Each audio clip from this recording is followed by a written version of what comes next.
Indonesia akan krisis besar-besaran tahun 2026 ini, guys. Kenapa saya mengatakan seperti ini? Apa alasannya? Jadi ini sebenarnya pembahasan yang sangat panjang ya.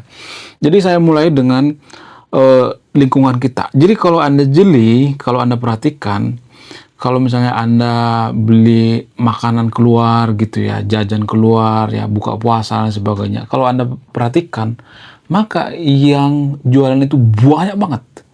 Jadi kalau Anda perhatikan, misalnya nih kita jalan di suatu gang misalnya, atau di suatu jalan raya misalnya.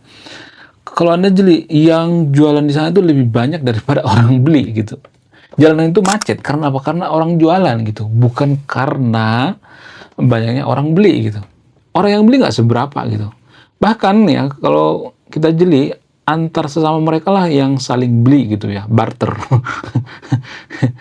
Ya, jadi kalau kita perhatikan itu di Indonesia itu kan rata-rata UMKM ya, seperti penjual bakso, ya penjual mie ayam, gorengan, dan sebagainya ya, penjual cendol ya. Jadi rata-rata UMKM ya, UMKM yang menjual makanan ya biasanya ya, bukan menjual barang tapi menjual makanan ya. Itu rata-rata. Kenapa bisa seperti itu? Apa alasannya? Apakah ini indikasi kehancuran daripada ekonomi kita? Ini salah satu indikasi. Apa hubungannya? Jadi gini guys. Jadi kalau pekerjaan formal di Indonesia itu sedikit dan persaingannya sangat-sangat ketat dan banyak orang PHK, maka kalau misalnya PHK, mereka biasanya jualan makanan kan, ujung-ujungnya mau jualan makanan kan, jualan cilok, jualan bakso dan sebagainya ya, keliling tuh biasanya ya, mantan PHK biasanya seperti itu. Misalnya dia punya uang PHK, dia biasanya akan jualan makanan gitu ya, jualan keliling gitu. Kenapa bisa seperti itu? Apa alasannya? Karena itu yang paling mudah gitu ya, yang paling simple gitu ya. Karena kita itu sangat-sangat kekurangan yang namanya pekerjaan, terutama pekerjaan di sektor formal ya. Jadi rata-rata pekerjaan kita itu sektor informal ya. Kalau boleh jujur, kita itu rata-rata penjual tepung, cabai, dan sayur. Itu doang sih sebenarnya ya. Rata-rata yang kita jual itu ya. Tepung ya, bakso kan kumpulan daripada tepung ya, daging dan sebagainya. Pokoknya ya yang berbau tepung lah, gorengan gitu. Tanpa kita sadari. Kenapa bisa seperti itu? Apa alasannya? Karena kurangnya lapangan kerja formal. Nah, yang jadi pertanyaan, apakah ini indikasi gitu? Ya, indikasi. Kenapa di Indonesia itu menjamur UMKM? Karena kita tuh nggak punya peluang untuk kerja di sektor formal. Padahal kita jual makanan kan sudah banyak saingan tuh ya. Sebulan dapat berapa paling? Ya bersihnya itu 2 juta, 3 juta gitu. Karena saingan, kalau zaman dulu mungkin ya, kalau saingannya dikit bisa sampai 10 juta, 6 juta gitu. Ya, berapa lah dapatnya? Paling segitu ya, 2 juta, 3 juta, cukup-cukup makan gitu ya. Jadi berputar-putar gitu ya di situ ya duitnya. Nggak ada perubahan gitu. Nah, yang jadi pertanyaan, kenapa di sektor formal itu nggak ada pekerjaan gitu? Apa alasannya? Alasan yang paling mempengaruhi itu karena investor malas masuk ke Konoha gitu, ke Indonesia gitu. Kenapa mereka malas masuk? Apa alasannya? Apakah karena mereka itu nggak suka dengan kinerja daripada masyarakat kita? Apakah karena mereka itu tidak suka dengan SDM bangsa kita? Jadi gini guys, saya harus jujur di sini ya, mohon maaf bagi yang terfinin ya, mohon maaf sebesar-besarnya. Ya, jadi ini mungkin bikin orang marah ya, tapi saya harus jujur di sini. Saya sebagai akademis, ya saya yang meneliti, saya harus jujur gitu. Saya nggak berpihak pada agama apapun di sini ya. Jadi gini, karena investor melihat ada masalah dengan SDM bangsa kita. Apa itu masalahnya? Yang pertama itu, kita itu menggabungkan antara ritual agama dengan profesionalis kita gitu, dengan pekerjaan kita. Apa hubungannya? Sangat berhubungan. Sangat berhubungan guys.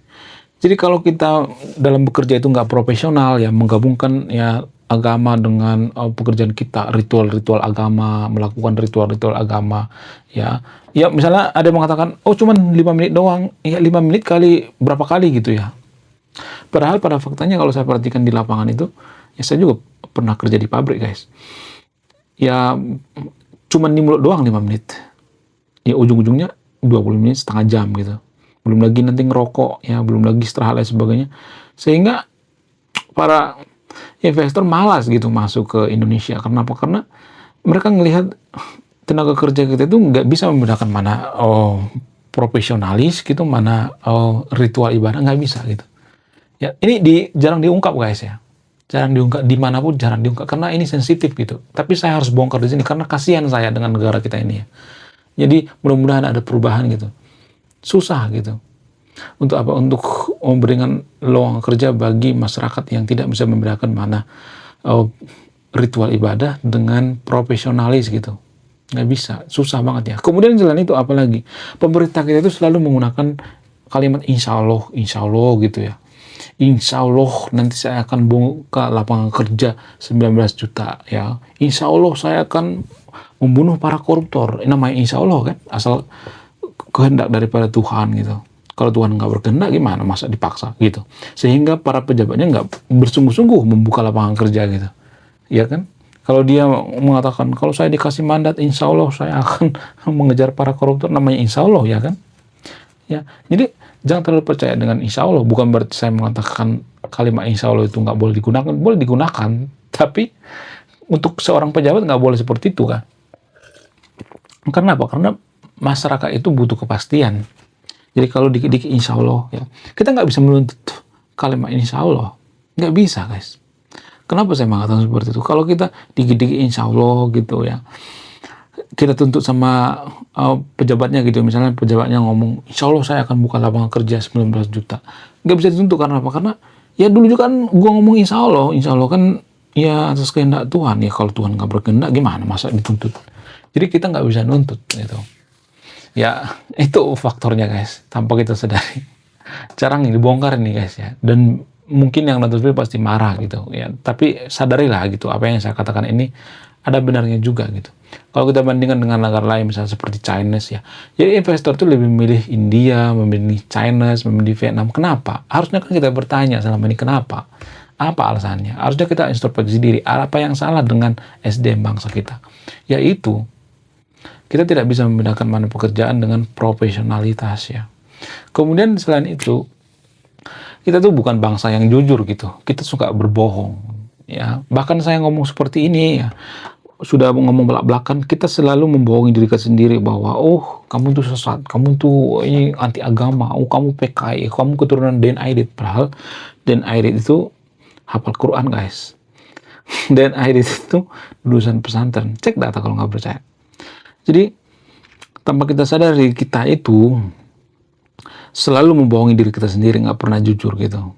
Dan ini tidak disukai oleh para investor. Kalau mereka bikin perusahaan di Konoha, maka besinya tiba-tiba hilang gitu ya. Ada kelompok tertentu yang suka dengan besi gitu, rakyat besi ya. Kemudian selain itu ya, ada orang minta-minta gitu ya, ormas-ormas keagamaan datang minta-minta. Kalau nggak dikasih, maka nanti ya kamu nggak aman di sini ya. Jadi mereka malakin gitu ya, justru malakin investor. Gimana mau masuk investor ke Konoha coba? Yang ada pada kabur ya kan. Itu tanpa kita sadari ya. Bayangkan kalau ada pengusaha seperti itu ya, pengusaha dari luar. Mereka kan terkejut ya, ada shock culture. Mereka juga harus meneliti dong ya. Harus meneliti. Mereka ngomong guys, antara investor ya, mereka ngomong gitu, mereka ada tim peneliti, bukan bodoh mereka guys. Jangan berpikir mereka bodoh kalau misalnya kita mengatakan cuma sebentar doang ibadahnya, nggak bakal bikin bangkrut perusahaan. Sebentar kali berapa gitu ya. Ya kan. Jadi itu guys, tanpa kita sadari ya. Mohon maaf bagi yang nonton videonya, bukan berarti saya nyuruh yang nonton video tidak beragama ya, tapi kita harus menyadari apa yang salah dengan diri kita. Kalau negara kita nggak maju itu apa yang salah dengan pola pikir kita. Kalau kita nggak maju itu berarti ada yang salah dengan pola pikir kita. Jangan selalu berpikir negatif. Oh ini karena Amerika. Oh ini karena bla bla bla. Oh ini karena itu. Oh ini karena ini. Ya, jangan seperti itu ya. Jadi menurut keyakinan saya 2026 Indonesia akan krisis. Bersiaplah. Ya, ekonomi kita sudah mulai crash dan terendah sepanjang sejarah tahun 2000-an ya sampai sekarang ya. Tahun 2020 juga sebenarnya ada masalah ya waktu COVID ya. Tapi itu kan ada faktornya waktu COVID. Tapi sekarang kan minus ya. Ekonomi kita kan minus ya, nggak positif ya. Ibarat lampu merah kita itu lampu merah gitu, bukan lampu hijau gitu. Ya, dari kuning ke merah lah gitu ya. Dan ini akan mempengaruhi ya ekonomi Indonesia. Walaupun Pak Prabowo sering mengatakan, oh ekonomi kita baik-baik aja. Itu ilusi guys. Ya, data yang dapat Prabowo itu ya data yang sudah disaring dari sekeliling-sekelilingnya. Kita baik-baik aja, enggak, kita nggak baik-baik aja guys ya. Nah, jadi kita ada masalah ekonomi tanpa kita sadari. Kenapa bisa seperti itu? Karena kita kekurangan lapangan kerja gitu ya. Kita kekurangan kerja sektor formal, kita lebih berfokus di sektor informal gitu. Sehingga apa? Sehingga ya itu yang menolong Indonesia gitu.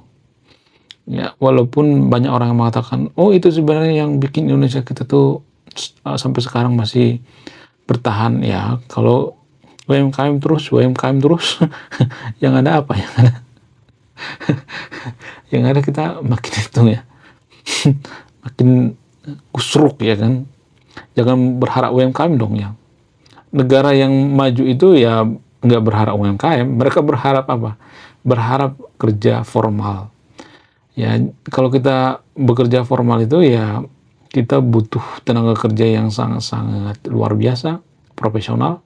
Kemudian kita butuh gaji gitu, setimpal lah dengan gaji kita gitu.